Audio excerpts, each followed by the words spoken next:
అందరికీ నమస్తే. ఐక్యరాజ్య సమితి అనేది రెండవ ప్రపంచ యుద్ధం తర్వాత 1945వ సంవత్సరంలో ఏర్పాటు కావడం జరిగింది.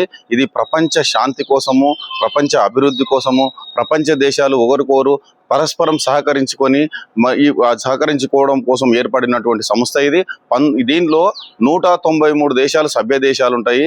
అయితే ఇప్పుడు జరుగుతున్నటువంటి పరిణామాలు, ఈ యొక్క యుద్ధాలు, అటు అమెరికా, ఇజ్రాయిల్, ఇరాన్, మరియు అటు రష్యా, ఉక్రెయిన్, ఇటు పాకిస్తాన్, ఆఫ్ఘనిస్తాన్, ఇన్ని దేశాలు యుద్ధం జరగడం వల్ల అమాయక ప్రజలందరూ కూడా మరణించడం జరుగుతుంది. కనుక ఈ యొక్క యుద్ధాల వల్ల కూడా ప్రపంచ దేశాలు ఆర్థికంగా మరియు అభివృద్ధి చెందకపోవడం అనేది జరుగుతుంది అన్నట్టు.